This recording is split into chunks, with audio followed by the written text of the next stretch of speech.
भांजे भांजे भांजे। फिर दुर्योधन कहता है, क्या हुआ मामा श्री? अरे सब कुछ उथल पुथल हो गया। फिर दुर्योधन कहता है, उथल पुथल? शकुनी मामा कहते हैं, हाँ तुम इतना तो जानते हो ना कि विराट नगरी में अर्जुन के पुत्र अभिमन्यु का विवाह राजकुमारी उत्तरा के साथ संपन्न हो गया है। दुर्योधन हंसते हुए कहता है, मैं सब कुछ जानता हूँ मामा श्री, परंतु आप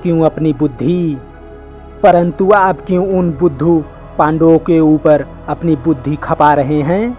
फिर शकुनी कहता है, भांजे इस विवाह में सम्मिलित सभी राजाओं महाराजाओं की सूची देखकर मेरी आंखें फटी की फटी रह गईं, जबकि हमने पांडवों को भिखारी कहकर उन्हें घास तक नहीं डाली थी। भांजे इतना तो तुम समझ ही रहे हो ना?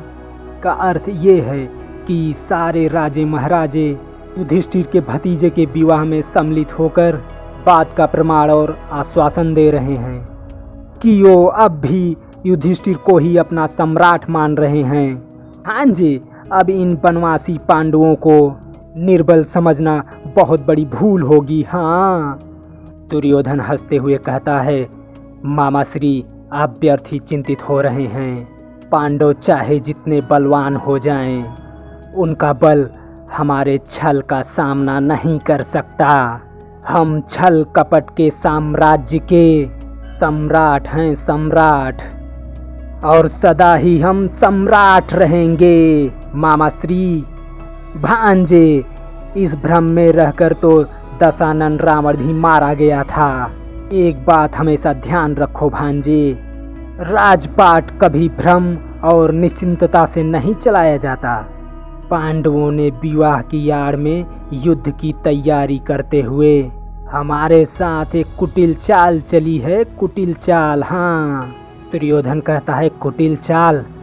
मामा शकुनी कहता है, हाँ कुटिल चाल, क्योंकि पांडवों ने विवाह संपन्न होते ही विराट नगरी के पुरोहित को अपना दूत बनाकर हस्तिनापुर भेजा है। दुर्योधन कहता है, परंतु मामा श्री वो दूत है कहाँ?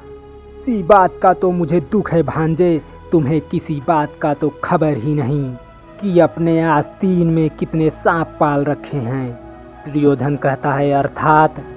शकुनी कहता है, अर्थात तुम्हारे महामंत्री विदुर, जो दूत को दरबार में लाने के बजाय सीधा महाराज धृतराष्ट्र के पास लेकर चले गए।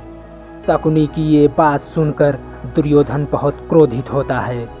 शकुनी कहता है, यदि अब भी तुम समय गंवाओगे तो मुझे डर है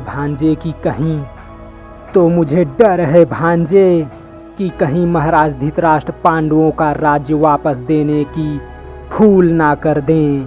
दुर्योधन कहता है, नहीं मामा श्री नहीं, ये कभी नहीं हो सकता। मैं पांडवों को उनका राज्य कभी नहीं लौटाऊंगा। तो भैया लोगन, अब तक का वीडियो आपके कैसा लगा? अगर भैया ठीक ठाक लगा हो तो भैया प्लीज़ चैनल सब्सक्राइब कर देना। और धन्यवाद, थैंक यू, जय हिंद।